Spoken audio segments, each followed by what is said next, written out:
Hey, Misfits, we're here for another hot take on Everdell Farshore, the new game that's out but not quite out from Starling Games. And we were sent a copy, and we've absolutely loved this game. We've blew it up all over the channel. I did my review and everything. I absolutely love it. And I have a new co-star today.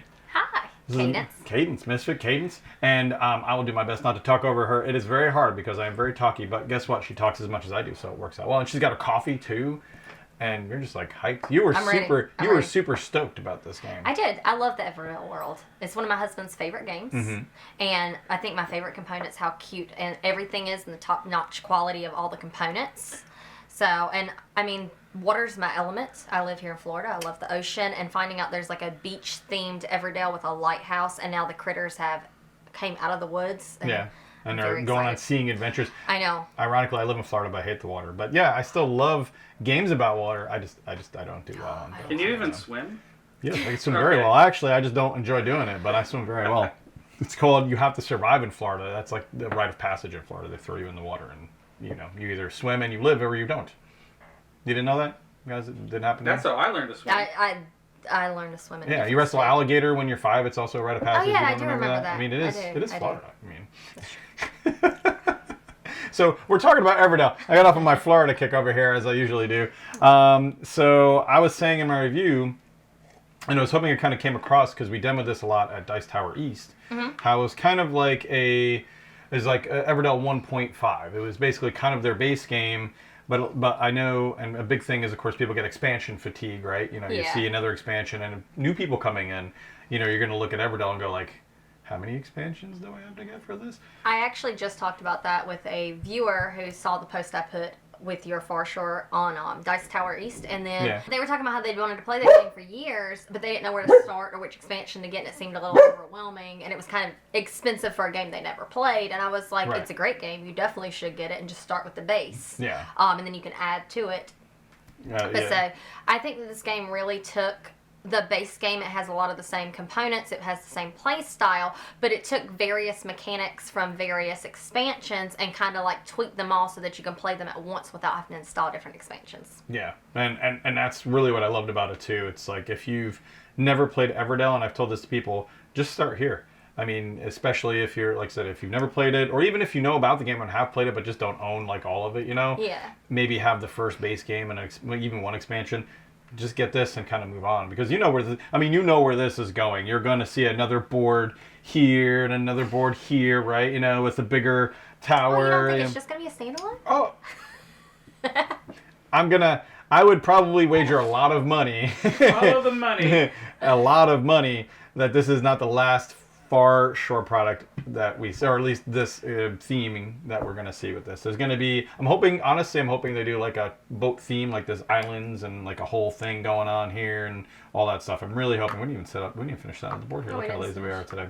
That's okay. But yeah, no, I liked it. I thought it was a good idea from their part, because they just came out with the complete collection, and for new collectors that was daunting, of course, because it's a lot. It's a lot.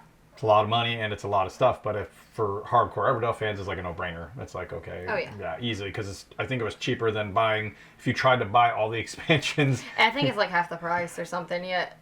Oh, easily. Yeah. Easily, because I think base Everdell, I was at Target, and I think base Everdell was even like $70. I think 75, 80, yeah. Yeah, because of all the the premium stuff. So yeah, it was a kind of a no-brainer. A few things that are very similar is right here we have, in the base game it's wood, and here it's driftwood because we're on an island. Mm-hmm. And then here it's tree resin or sap or honey, I forget its technical term. I think these are these. Are those the stones? Oh, those would be the stones. Yeah. You're right. Yeah, it would be tree sap. So this is like the component that comes off. So it's seaweed here, and then instead of stones we have sea glass, and then over here we have some cute mushrooms instead of berries. And they're squishy. And they're squishy. Same texture. I like it. So that's the same. And then the idea that you start with 2 meeples and you get a different one each season is the same, and you're gathering resources. We have the bay here where we get cards from, which we did not set up. We did not set up. We are slacking today. Oh my goodness, that's okay. This is not a playthrough review. We're just kind of showing off the goods. It's just a prop. Yeah. So that's all the same. So what did you like? I'm curious, like to pick your brain as far as like what did you like? What is your favorite changes or favorite differences in this version. We could do a joke video like all day. I've seen so many joke videos of the differences between it, and it's like these are squishy and not. But I'm curious, like, what is your favorite aspect that they added on or changed in this? Okay, so one thing I really liked was the anchor. Now, in the regular game, you have cards, and a lot of times when you have, a certain card in the bottom, there'll be a little animal, and you can get that critter for free, which does cost one of your actions, but you still get it without the resources. In this game, it's a little bit different because our critters are coming in on the boat, and they have to put anchor and find a new home. So if you have a building, for right here, I have the lighthouse building, then I can anchor, by using my anchor, an animal of the same type to that building. So here, the dolphin could be anchored, so then I don't have to pay the cost of the dolphin, and he's free. So it gives you a little bit of more mobility. You don't have to wait for a certain card to come out. Just any card of that type, you can use the anchor, and it puts everybody on an even playing field because everybody gets 3 anchors, where in the base game, one person might chain a lot of free animals, where the other person might be waiting for the husband to mate with the wife forever and ever and ever, and it never happens. Yeah. I've played more than a few of those, yeah. Yeah, so that makes it a little bit more even, and I do like that. I actually completely agree with you on that one. That was one of my favorite changes to the mechanic, because as much as I love original Everdell, if you're playing base Everdell, I mean, yeah, exactly like you say. How many games you played where I'm waiting for the wife or I'm waiting for the husband, and meanwhile maybe someone gets like all of their critter chains, you know what I mean? And then they're just running away with the game because, like, I got 7 critters for free, and you're like, I didn't get the husband. I'm like, oh my god. Yeah, and they didn't have to use any of their little meeples because they just got like 5 cards free in a row, and you've used all yours and you're on the next season, and they're just racking up points. So that is one thing that made it a lot more even. What's another favorite feature? I'm trying to point out some of the good changes here. So give me one more. What's the other favorite feature out of this? Another thing is I liked how in the base game you just get victory points and coins. Here they're clamshells, which is thematically adorable. Can we talk about this? I know that's silly, but I absolutely it's adorable. Love I mean, because who has gold money in the forest? I really like that we are bartering in clamshells. And theme is huge in Everdell. And I love the theme. So I just. And they're pearlescent too. They're very pretty. I was like, it's so cute. They look like shells. I mean, they legitimately look like I could find these on the beach like tomorrow. They do. And if we're talking about mechanic-wise, I like the concept that there are treasure chests that you can get that will either at end game be 2 victory points or 2 clamshells, or at any point in time, you can open up the treasure chest, give it back, and be able to get a resource. So it gives you a little bit of flexibility of like, do I need to get resources now for that card, or do I need to save this up at the end for in-game scoring? Which one benefits my play style best? So you like the shells and you like the maps, yes. But I have to ask, like, what and because there's always something I find. What is something you didn't like about this game? Not that it's game breaking or going to end the world, but what is one of the things you think that maybe could be improved upon with an expansion or something? Anything? There weren't as many places to go in this one. I know that you start out at the bottom with these ones that are open that have extra resources, which is fine. But halfway through, you get rid of 2 of them. And I understand that the concept is to take away resources and make it harder because the game's nearing the end.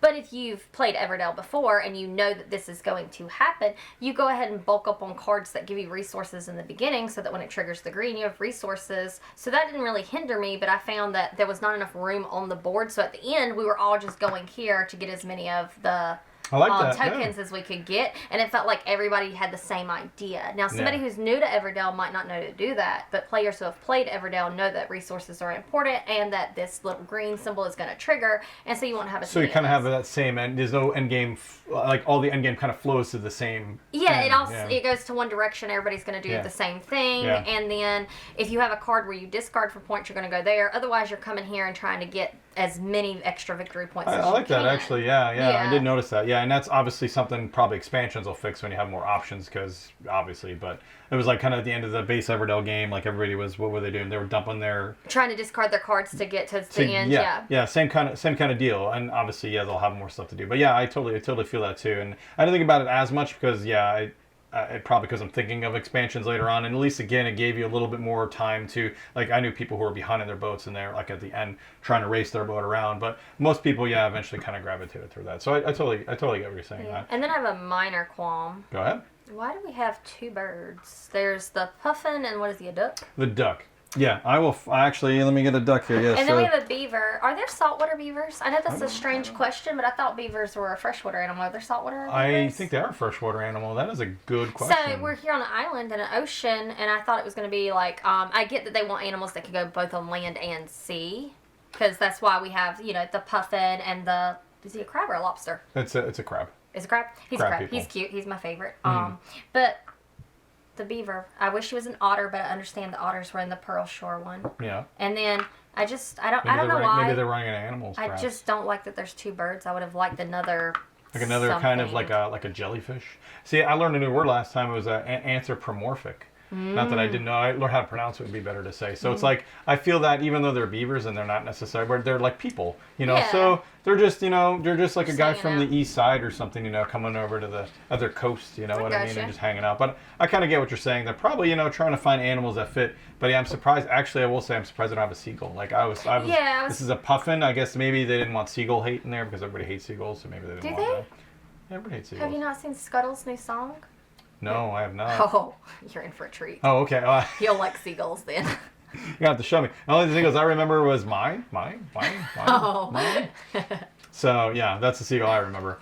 Or not seagull. I should say. Yeah, seagull. Yeah, Yeah, they were seagulls. Yeah, those were Seagulls. seagulls. Yeah, there were those were seagulls. Okay, Mine? I'm getting to Mine? mine. Yeah, because I always steal your potato chips and french fries. There you go. Yeah. And this one stole my churro once. It ripped it right out of my hands at Disney World. I was a very sad kid that day. I would be too. Those things are like $10. Yeah. Now But they're. yeah, I just would have liked a non-bird animal. Not that I hate on birds. I actually really like birds. I just... Oh, I like your points. My one thing was the lighthouse. I really, and it's such a minor gripe, but like you have that Everdell tree and it's so beautiful and large, and you put your animals on here, and this lighthouse just seems so tiny. Like a small nudge to the table, and these are all tumbling down. That's true. And it's just such an easy fix. Like, and I'll probably print one, but just have you could have made the base wider, right? You That's could have just true, had yeah. a big base and a big base, and it would have solved the problem. But they gave you, and especially like the beaver where you're mentioning, where it has this long tail. And this little, the Well, now I crowd. want to is- see will all four of our little animal critters fit Oh, up there? they will, but they got to fit in the back. See, that's another thing Oh, too. then See, you can't you see. can't really you put them in the back. No, you don't have to Well- put them there. Of course, you could put them here, but I mean, it's Everdell. You want Yeah, you want to yeah, put your probably. little animal critters on there. So a couple little minor quibbles, but very minor. It doesn't affect the game. It but, doesn't affect but, the game at all. But yeah, that was my only thing. But overall, I think another great game from Starling. I think we see the direction this is going, and I eagerly look forward to the Sailing Across the Ocean expansion. Yes. Or we'll end on what expansion what do you think they'll add in outside of the obvious? They're going sailing somewhere, finding islands. What expansion would you like to see, or maybe think they might make?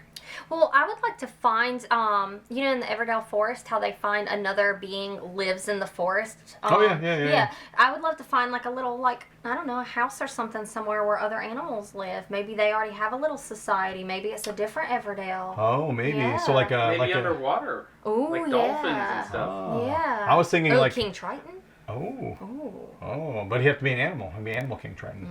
I was gonna go dark. I was gonna go like cannibalistic Animal Society, but yeah, that's too dark. That's for not me. on No, brand. That's not Everdell on is brand. cute. No, that's you're not. fired. No. Starling Games already fired me. What are you talking about? That's why I do these videos. So I like your guys' ideas better, much better. I like the underwater thing, and yeah, you finding like another animal society, like maybe just have another map with just a whole other island on it or something like that, and then you have to travel there. I'm big on the whole discovering islands. I do like being able Trope. to use these boats. That was my other little gripe. I wish these boats were. I like putting the animals in, but like I wish the boats would look like they're kind of sailing because we wanted to drive them kind of like around. You know what I mean, right? You're like, oh, I want to go like this, but the boat is like too big. Like you couldn't tell what. You gotta go Yeah, like you this, got to yeah. kind of do that. And I think I told you that when I demoed it too. I'm Yeah. like, you cannot drive these boats. These are sideways boats. Well, thanks, Kaydence, for coming and letting me your opinion on Everdell. I know you're an Everdell fan, so I figured I wanted to get your 2 cents on this. But overall, a great game. Definitely a knockout for Starling. And yeah, we'll be playing some Everdell. Let's just set it up and play right now. We'll just do that Okay. now. All right? So I guess since we're losing a power to Florida Storms, as you can hear Oh, you above. cued that one. That That was was that was a good. That was good. I didn't even do that in the end. Didn't even do that yet. That was absolutely perfect, guys. So thanks again for joining us for another hot take here. Misfit Anthony, of course, and our new... Misfit Kaydence. Awesome. I love the way you said that. And as always, of course, we're going to do our tagline here. Ready? Game on. on.